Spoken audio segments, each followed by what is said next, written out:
Hello and welcome to this episode. Today we are discussing self-care.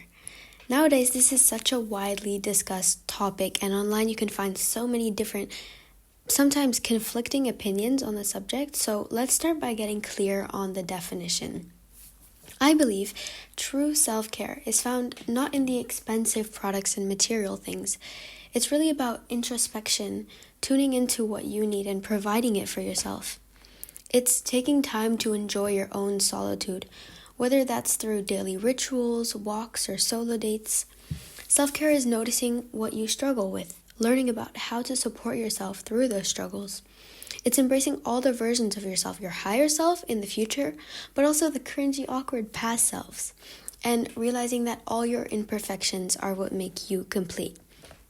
Most importantly, it's a lifelong journey. There's not one point where you're completely done with it all, where you've reached some kind of ideal perfection high up there. Self-care is something that evolves over time, as you do. It can be made up of goals and milestones, but it in itself is not a goal or milestone that you achieve and then put aside. So today I'm going to share some pillars of self-care. The first one that I wanted to start with is embracing solitude. While spending time with others and having a community around you is truly a blessing, so is spending time with yourself. Because if you're always with others, how will you learn what you really need? If you're always absorbing the external opinions, values, and personality traits of others, then you'll never be able to truly determine your own opinions, your values, and your personal qualities. It's so easy to just start thinking what everybody around you is thinking and get disconnected from your true opinion. But taking a step back to reflect on whether you really think this is okay or should be discussed in a certain way is equally as important as spending time with others. When you spend time alone, you start to learn about yourself, about what you truly need, about what passions you enjoy. I think solitude in itself is a way of grounding yourself, of reflecting on experiences and on tuning into your personal needs. Oftentimes, we push our thoughts away, and solitude, as uncomfortable as it may be in the beginning, actually sheds light on those thoughts and can help you heal. So how can you incorporate more solitude into your daily life? Even if your schedule is packed, you can schedule some occasional solo dates by going to a coffee shop, for example, or just going on a long walk by yourself. You can try meditation to really get in tune with your thoughts and your needs. You can do journaling. I love journaling personally, and I journal every night, and it has really helped me in my self-care journey. But I feel like oftentimes being around other people all the time is glorified, like in the TV and movies. You always see the popular people at the parties and surrounded by lots of friends all the time. But there's actually a lot of value in spending time alone because you're always going to be with yourself. So I think it's important to foster a good, long-lasting relationship with yourself. The next pillar I wanted to discuss is your struggles. We all struggle with certain things, no matter how perfect someone might look on the outside. Remember, I said in the beginning that self-care is a lifelong journey. Someone may seem to have it all figured out, but there are always areas of growth. Self-care is about noticing these issues, healing yourself, and then growing from the experience. And if you're a person who often compares yourself to people online, just know that people only will post the pictures in which they think they look good. People will only, most of the time, show the good aspects of their life and the things that they're proud of. And they don't show the times where they've worked super hard to gain that achievement, or the times when they're feeling low, or the times when everything is not necessarily going their way. So it's not quite fair to compare your everyday life to the highlights of somebody else's life. Being supportive of yourself during your healing journey is a really important factor in self-care. You should be your best friend. Don't judge yourself on how you acted in the past. And I know that can be hard when you realize everything you could have done differently in a situation. But don't forget that your past self is who got you to where you are now. And we'll talk more about this in the next section. Try to reframe your so-called problems as opportunities. Every seemingly negative experience we go through is actually a chance for us to learn. And while that may be hard to believe when you're in the midst of an issue, dealing with all the associated emotions and turmoil, it is definitely true. Think of the last problem you had. And if you want, you can reflect on these questions. What were you faced with? How did you overcome it? And most importantly, what did you learn from it? Because that's how you will ultimately grow from your problems. And something to keep in mind is that self-care shouldn't be a battle with your thoughts. It's not you against your mind.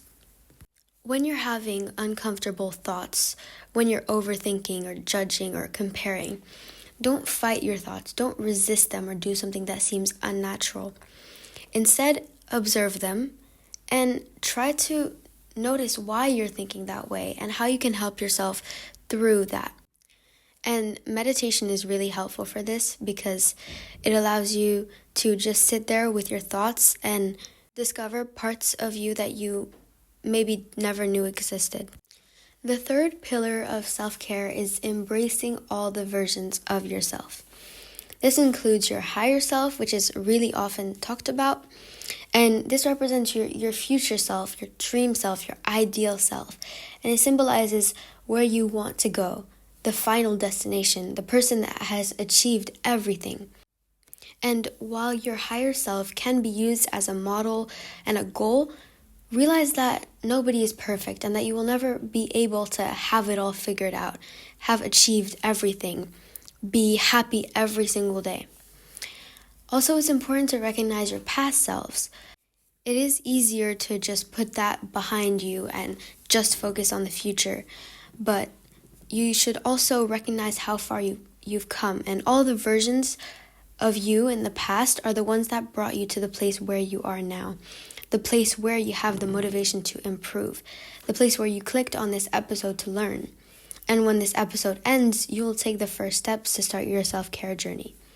Your past selves are the ones that brought you here, no matter how cringy or weird you think they might have been. And something I've learned is that embarrassment is a choice. It's actually most of the time just you judging yourself more than others judging you. So embrace your younger self because they also knew less than you know now. So you can't compare their actions to yours now because you're at a completely different level of knowledge and at a completely different step in your journey. Then, of course, there's the whole physical aspect of self-care. And this can include hygiene, smelling good, doing your nails, getting your hair done. Those things are important for good impressions and feeling good in your body, and they can help reinforce feelings of confidence. But I think what's most important is the mental aspects, because the material things are not the ones that will bring you joy. Often we place all our happiness in objects, but you have to realize that while doing your nails could bring you joy in the short term, what's really going to bring you long-term value and purpose is not that bag or that perfume. It's having done all the inner work and the healing and feeling confident and proud in your body. I believe that when you've truly built solid confidence and self-esteem, you would be able to go out with no makeup, in pajamas, and still feel confident and sure of yourself. And again, most of us haven't gotten there yet, except wherever you are in your journey and work from there. One final note I wanted to add is that often we get so wrapped up in the next technique that will fix us or heal us that we forget to take a step back and think about others as well. There's a difference between self-care, prioritizing yourself, and being self-centered and so obsessed with yourself, almost narcissistic, that you forget that there are also other people on this planet whom your actions influence. So while it is important to regularly find ways to better yourself and improve on a physical and mental level, don't forget to give, serve, and contribute to the world around you. Some ways you can do this are volunteering, offering money the next time you see someone begging, donating to a charity you care about, or even simple things like holding the door open for someone or letting an older person take your seat on the train. I find that when you give, it actually brings you tremendous joy, and it reinforces self-esteem and creates a sense of purpose. When you can clearly see the positive impact you have on other people, that really influences your self-perception, and that's why I think kindness can be one of the greatest acts of self-care you can do.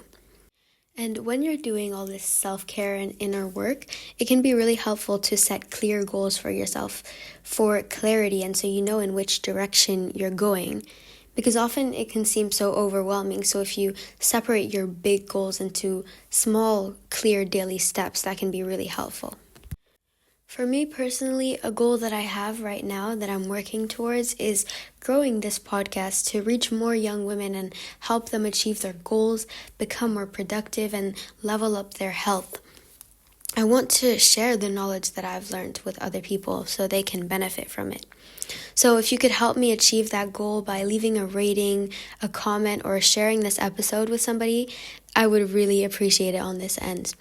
Thank you so much for listening to this episode. I hope you learned something new, and I'll see you in the next one.